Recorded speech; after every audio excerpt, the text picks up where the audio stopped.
Hello students, इस video में करेंगे हम चैप्टर नंबर 3 जिसका नाम है metals and non metals. 10th class से है ये चैप्टर आपका और इसके इंटेक्स क्वेश्चन आंसर्स का सॉल्यूशन। देखिए फर्स्ट क्वेश्चन क्या है आपका, वन वर्ड आंसर का ही आपका ये फर्स्ट क्वेश्चन। आपको मेटल्स के नाम बताने हैं जो कि रूम टेम्परेचर पे लिक्विड होती है। तो उसके लिए ऑप्शन तो नहीं गिवन, आप तो आंसर देंगे आप डायरेक्ट। आंसर क्या रहेगा आपका, मरकरी। क्या होगा यहाँ पे आंसर, मरकरी। ऐसी मेटल जिसको हम चाकू से काट सकते हैं तो वो है आपकी सॉफ्ट मेटल्स जिसको बोलते हैं सोडियम एंड पोटाशियम। लिथियम भी लिख सकते हैं आप, सोडियम एंड पोटाशियम। ऐसी मेटल्स जो कि बेस्ट कंडक्टर है हीट की, सिल्वर एंड गोल्ड। ऐसी मेटल्स जो कि पुअर कंडक्टर है हीट की, तो यहाँ पे ऑप्शन में क्या होगा आपके पास, मरकरी एंड लेड। ठीक है, ये दो मेटल्स आपकी ऐसी हैं जो कि पुअर कंडक्टर है हीट की। मीनिंग बताना आपको मेलिएबल का और डक्टाइल का। तो मेलिएबल एक ये प्रॉपर्टी होती है मेटल्स के अंदर, जब इनको हम हैमर से बीट करते हैं तो ये पतली पतली शीट्स के अंदर कन्वर्ट हो जाती हैं। तो इस प्रॉपर्टी को हम क्या बोलते हैं, मेलिएबल प्रॉपर्टी।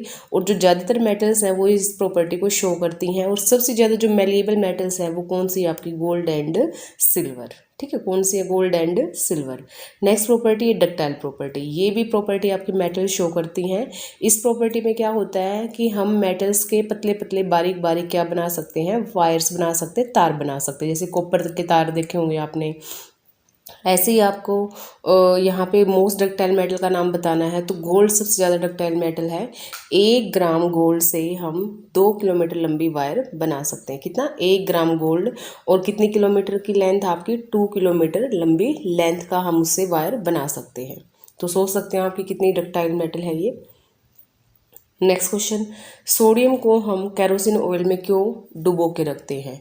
देखिए सोडियम आपकी एक मेटल है, बहुत ही ज़्यादा रिएक्टिव मेटल है और इसको हवा में नहीं रख सकते, पानी में नहीं रख सकते क्योंकि उनके साथ बहुत ही ज़्यादा विग्रस रिएक्शन शो करती है। ये आग लग जाती है एकदम से ओपन रखते ही इनको। तो इसलिए हम एक्सीडेंटल फायर से बचने के लिए हम क्या करते हैं, कैरोसिन को किस में रखते, सोडियम मेटल को किस में रखते हैं, कैरोसिन ऑयल के अंदर। क्योंकि यहाँ पे इसका एयर से कॉन्टैक्ट टूट जाएगा और कैरोसिन से रिएक्शन करती ही नहीं है, तो हम इसको ऐसी जगह पे रखेंगे जिससे रिएक्शन ना करे।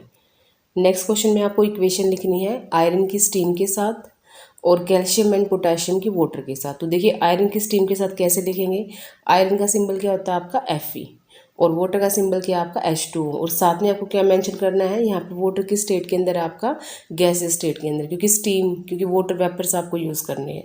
तो आपके पास प्रोडक्ट क्या बनेगा, एक तो Fe3O4 बनेगा और एक आपके पास बनेगा हाइड्रोजन गैस।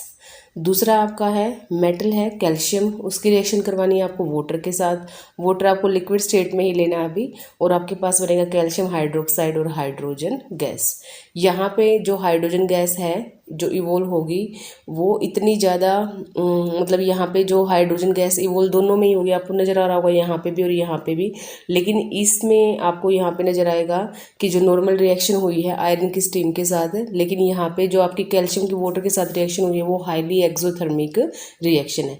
लेकिन ये रिएक्शन इतनी ज़्यादा भी एक्सोथर्मिक नहीं है कि जो हाइड्रोजन रिमूव हो रही है गैस उसको क्या हो जाए, आग लग जाए, वो कैच फायर कर ले। इतनी सफिशिएंट यहाँ पे हीट इवोल्व नहीं होती है।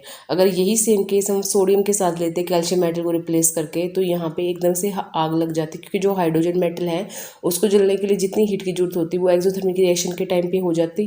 लेकिन ऐसा यहाँ पे पॉसिबल नहीं है कैल्शियम के केस में, क्योंकि एक्सोथर्मिक रिएक्शन है लेकिन इतनी भी नहीं है। कैल्शियम क्या करेगा, जो हाइड्रोजन गैस के साथ चिपक के और सरफेस पे आके और फ्लोट करना शुरू कर देगी कैल्शियम मेटल। नेक्स्ट आपका पोटेशियम के साथ रिएक्शन दिखानी है हमने। पोटेशियम मेटल तो क्या करती है, वाटर के साथ, लिक्विड स्टेट के साथ, कोल्ड वाटर के साथ ही बहुत ही विग्रस रिएक्शन करती है। इतनी विग्रस रिएक्शन होती है एक्सोथर्मिक की एकदम से जो हीट निकलती है वो हाइड्रोजन गैस को क्या लगा देती है, आग लगा देती है। और यहाँ पे रिएक्शन हमें कैसे लगती है, एक तरह से वोलेंट रिएक्शन लगती है। नेक्स्ट क्वेश्चन, आपको यहाँ पे 4 मेटल के सैंपल दिए गए ABCD और इनको आपको जैसे पहली मेटल को आपको किस में ऐड करना है, फर्स्ट है आपका यहाँ पे आयरन सल्फेट के अंदर, कॉपर सल्फेट, फिर जिंक सल्फेट और सिल्वर सल्फेट। जब इनमें हमने डाल के देखा ए मेटल को, तो यहाँ पे हमें नज़र आया कि ए मेटल ने आयरन सल्फेट से रिएक्शन नहीं की और किससे रिएक्शन की है, कॉपर सल्फेट से। इसका मतलब ए मेटल क्या है, आयरन से ज़्यादा रिएक्टिव है। अगर आयरन से कम रिएक्टिव है। अगर आयरन से ज़्यादा रिएक्टिव होती तो आयरन को डिस्प्लेस कर देती, लेकिन ये क्या है, आयरन से कम रिएक्टिव है। बी मेटल देखिए, बी मेटल ने आयरन सल्फेट के साथ क्या दिखा दिया, डिस्प्लेसमेंट रिएक्शन दिखा दिया। इसका मतलब बी मेटल आयरन से क्या है, ज़्यादा रिएक्टिव है। तो हमें यहाँ पे पता चला कि जो ए और बी में से जो बी मेटल है वो ज़्यादा रिएक्टिव है ए के कंपैरिजन में। सी मेटल देखिए, सी मेटल तो बस सिल्वर नाइट्रेट के साथ रिएक्शन शो करती है, तो आपको पता चल गया होगा सी क्या है, आपकी ए से भी कम रिएक्टिव है। और जो डी है वो तो किसी के साथ रिएक्शन ही नहीं कर रही है, तो डी मेटल क्या है, सबसे कम रिएक्टिव है। तो इसमें आपको ये बताना है कि सबसे ज़्यादा रिएक्टिव मेटल कौन सी है, बी है आपकी, ठीक है। What would you observe B is added to the solution of copper sulphate. क्या होगा अगर बी को हम ऐड करें कॉपर सल्फेट सोल्यूशन के अंदर, तो डिस्प्लेसमेंट रिएक्शन हो जाएगी वहाँ पे, ठीक है। इन्होंने बोला है अगर बी को हम ऐड करेंगे किसके अंदर, कॉपर सल्फेट सॉल्यूशन के अंदर, तो देखिए यहाँ पे iron is more reactive than, B is more reactive than iron, so it will displace copper from its copper sulphate solution. तो डिस्प्लेसमेंट रिएक्शन हो जाएगी, वही लिखा है यहाँ पे। और थर्ड में जो क्वेश्चन है इसमें आपको रिएक्टिविटी की जो डिक्रीजिंग रिएक्टिविटी ऑर्डर है उसमें अरेंज करना है। तो आपको पता है बी सबसे ज़्यादा रिएक्टिव है, फिर उसके बाद ए, फिर सी, और सबसे लीस्ट रिएक्टिव कौन है, आपकी डी मेटल। नेक्स्ट क्वेश्चन, कौन सी गैस प्रोड्यूस होती है जब हाइड्रोक्लोरिक एसिड डाइल्यूट को हम रिएक्टिव मेटल के साथ ऐड करते हैं। हाइड्रोजन गैस रिलीज होती है, आपको ये पता भी होगा ये रिएक्शन के बारे में। Metals react with acid to form salt and hydrogen gas. एक एग्जांपल दिखा दिया यहाँ पे, iron react with H2SO4 to form iron sulphate and hydrogen gas. Next question, what would you observe when zinc is added to the solution of iron 2 sulphate, right the chemical reaction. देखिए zinc ज़्यादा reactive है iron से, तो zinc क्या करेगा, iron को displace कर देगा और सल्फेट के साथ खुद क्या हो जाएगा, कंपाउंड बना लेगा जिंक सल्फेट, और हमारे पास जिंक क्या हो जाएगा, अलग हो जाएगा। तो zinc is more reactive than iron. Next question, page number 49 से एक क्वेश्चन। यहाँ पे आपको इलेक्ट्रॉन डॉट स्ट्रक्चर बनाने हैं सोडियम, ऑक्सीजन और मैग्नीशियम के। देखो जिसका भी आपको इलेक्ट्रॉन डॉट स्ट्रक्चर बनाना होता है तो जितने भी वैलेंस इलेक्ट्रॉन होते हैं आपको उतने ही डॉट लगाने हैं। अब जैसे हम बात करें सोडियम की, तो सोडियम के पास जो एटॉमिक नंबर है तो आपको वो पता होना चाहिए कितना होता है, 11। अगर हम इसकी कॉन्फ़िगरेशन लिखें, के शेल में 2, एल शेल में 8 और एम शेल में कितना बचा है, 1 इलेक्ट्रॉन। तो जो एम शेल का इलेक्ट्रॉन है उसी को हम क्या बोलेंगे, बाहर वाला शेल का इलेक्ट्रॉन है एम, और एम में है कितने इलेक्ट्रॉन ऑर्बिटल में, ऑर्बिट के अंदर एक ही इलेक्ट्रॉन है, और जो एक इलेक्ट्रॉन है इसको हम क्या बोलेंगे, valence electron. Outer most shell के जो इलेक्ट्रॉन्स होते हैं उनको क्या बोलते हैं, वैलेंस इलेक्ट्रॉन। और जितने वैलेंस इलेक्ट्रॉन उतने ही आपको डॉट्स लगाने हैं। तो सोडियम के केस में आप कितने डॉट लगाएंगे, सोडियम के साथ 1 डॉट। ऑक्सीजन के केस में कितने डॉट लगाएंगे, ऑक्सीजन का एटॉमिक नंबर 8 होता है, तो 2 6 हो जाएगी वहाँ पे कॉन्फ़िगरेशन, तो वहाँ पे 6 डॉट लगाएंगे आप। नज़र आ रहे हैं आपको यहाँ पे 6 डॉट। और मैग्नीशियम के केस में आपको कितने डॉट लगाने हैं, 12 एटॉमिक नंबर है तो 282, तो बाहर वाले शेल में कितने इलेक्ट्रॉन्स है, 2 इलेक्ट्रॉन्स है, तो आपको 2 डॉट लगाने हैं। सेकंड जो पार्ट है इस क्वेश्चन का, इसमें आपको Na2O की ट्रांसफ़र करके इलेक्ट्रॉन का और यहाँ पे आयनिक कंपाउंड की फॉर्मेशन शो करनी है। तो सोडियम के पास एक वैलेंस इलेक्ट्रॉन होगा, वो उसको डोनेट कर देगा, दूसरे सोडियम के पास एक और वैलेंस इलेक्ट्रॉन होगा, तो दोनों मिलके ऑक्सीजन को 2 इलेक्ट्रॉन डोनेट कर देंगे, और इसके ऊपर आ जाएगा 2 नेगेटिव चार्ज, और सोडियम के ऊपर कैसा चार्ज आ जाएगा, पॉजिटिव चार्ज। दूसरा आपको MgO की फॉर्मेशन दिखानी है, तो MgO में क्या होगा, एक मैग्नीशियम मेटल 2 वैलेंस इलेक्ट्रॉन को डोनेट कर देगा और एक ऑक्सीजन एटम 2 इलेक्ट्रॉन को टेक कर लेगा, तो यहाँ पे बन जाएगा आपका कंपाउंड MgO, आयनिक कंपाउंड आपका ये। तो थर्ड पार्ट है इस क्वेश्चन का, ions present in this compound. तो आयन कौन कौन से, एक मैग्नीशियम आयन है, एक ऑक्साइड आयन है और एक सोडियम आयन है। तो तीनों आयन्स के आपको नाम बताने हैं। नेक्स्ट क्वेश्चन, आयनिक कंपाउंड का जो मेल्टिंग पॉइंट होता है वो ज़्यादा क्यों होता है। देखिए जो आयनिक कंपाउंड्स है वहाँ पे आयन्स बनते हैं, पॉजिटिव आयन, नेगेटिव आयन, और आयनिक कंपाउंड्स के अंदर जो फोर्स ऑफ अट्रैक्शन होता है वो स्ट्रॉन्ग होता है। Strong electrostatic force of attraction की वजह से इन बोन्स को तोड़ने के लिए हमें बहुत ज़्यादा एनर्जी की ज़रूरत पड़ती है, इसलिए इन कंपाउंड्स का जो मेल्टिंग पॉइंट्स होता है वो क्या होता है, ज़्यादा होता है। नेक्स्ट क्वेश्चन, डिफाइन करना आपको यहाँ पे मिनरल्स क्या होते हैं, ओर्स क्या होते हैं और गैंग क्या होता है। मिनरल्स क्या होते हैं, ये वो एलिमेंट्स और कंपाउंड है जो हम अर्थ क्रस्ट से नेचुरली निकालते हैं, उनको हम क्या बोलते हैं, मिनरल्स। ओर्स में क्या होगा, जहाँ पे मिनरल्स के अंदर जो पर्टिकुलर मेटल है अगर उसकी कंसंट्रेशन ज़्यादा होगी और वहाँ से हम मेटल को प्रॉफिटेबली अलग कर लेते हैं तो उनको हम क्या बोलते हैं, ओर्स बोलते हैं। ठीक है, मिनरल्स को ही हम क्या बोलते हैं, और जहाँ पे मेटल की कंसंट्रेशन क्या होगी, ज़्यादा होगी।